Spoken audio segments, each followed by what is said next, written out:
আজ আমরা শুনব দয়ার জাদুকরী শক্তি নিয়ে দারুণ এক গল্প। এই গল্পটা আমাদের দেখাবে কি করে ছোট্ট ছোট্ট ভালো কাজও আমাদের জীবনটাকে চাঁদের আলোর মতো ঝলমলে করে তুলতে পারে। কখনো কি চাঁদের দিকে তাকিয়ে মনে হয়েছে, আচ্ছা ওখানে কারা থাকে? এই সহজ প্রশ্নটা দিয়েই কিন্তু আমাদের আজকের গল্পের দরজাটা খুলে যাচ্ছে। রাতের আকাশের দিকে তাকালে যে একটা অবাক করা অনুভূতি হয়, ঠিক সেই অনুভূতিটা নিয়েই চলুন শুরু করা যাক। গল্পটার শুরুটা হয় ঠিক এমনই এক জাদুকরী রাতে। ভাবুন তো একবার, আকাশটা কি গভীর নীল, আর তাতে রূপালী এক চাঁদ যেন ফিক করে হাসছে। তো এই গল্পের যে মূল চরিত্র, তার নাম রুহুল। ছোট্ট একটা ছেলে, সে তার বারান্দায় বসে চাঁদের দিকে তাকিয়ে একদম মুগ্ধ হয়ে গিয়েছিল। কিন্তু সে তখনও কিচ্ছু জানত না যে একটু পরেই একটা জাদুকরী ঘটনা ঘটতে যাচ্ছে। আর ঠিক সেই মুহূর্তেই রাতে সব নিস্তব্ধতা ভেঙে গেল। হঠাৎ দেখা গেল চাঁদ থেকে যেন ছোট ছোট আলোর কণা ঝরে পড়ছে, ঝিকমিক করতে করতে সোজা নেমে এলো রুহুলের বারান্দায়। মানে একটা সাধারণ রাত চোখের পলকে কেমন অসাধারণ হয়ে গেল, তাই না? রুহুলের সামনে এসে দাঁড়ালো একদম অন্যরকম কিছু অতিথি, আর তারা তাকে এমন একটা আমন্ত্রণ জানালো যা ফেরানোর কথা সে ভাবতেও পারত না। ওই যে ঝলমলে আলোগুলো, ওগুলোই ছিল চাঁদের বন্ধু।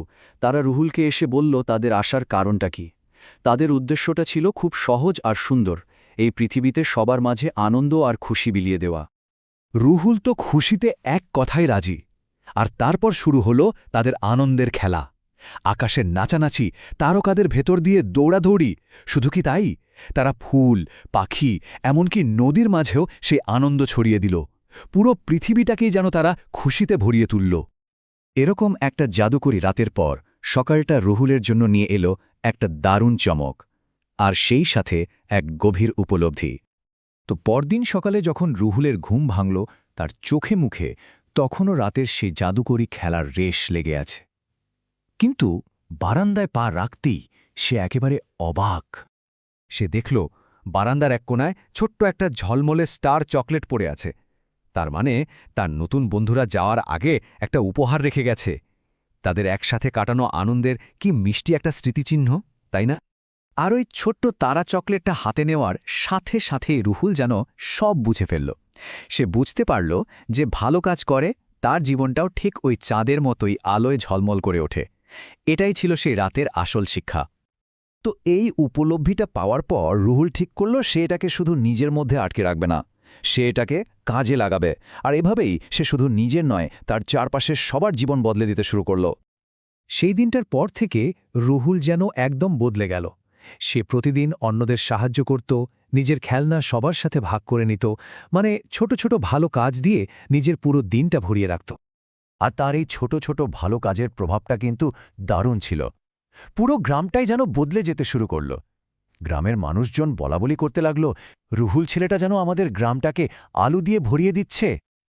আচ্ছা, তাহলে এই যে সুন্দর একটা গল্প আমরা শুনলাম, এর আসল শিক্ষাটা কি? মানে আমরা এখান থেকে কি শিখতে পারি? চলুন একটু গুছিয়ে দেখা যাক। দেখুন, গল্পটা আমাদের তিনটা খুব সহজ কিন্তু গভীর জিনিস শেখায়। ১. ছোট্ট একটা ভালো কাজও অন্যের মুখে অনেক বড় হাসি ফোটাতে পারে। ২. আনন্দ যখন ভাগ করে নেওয়া হয় তখন সেটা দ্বিগুণ হয়ে ফিরে আসে। আর ৩. আমাদের ভেতরের সাহস আর নতুন কিছু করার ইচ্ছেটাই কিন্তু জীবনে আলোর মতো কাজ করে। তাহলে এই গল্পটা শোনার পর একটা প্রশ্ন কিন্তু থেকেই যায়, এই রুহুলের মতো আজ আমরাও কি পারি না ছোট্ট একটা ভালো কাজ করতে? একটু ভাবা যাক তো, আজকের দিনে আমাদের সেই ছোট্ট ভালো কাজটা কি হতে পারে?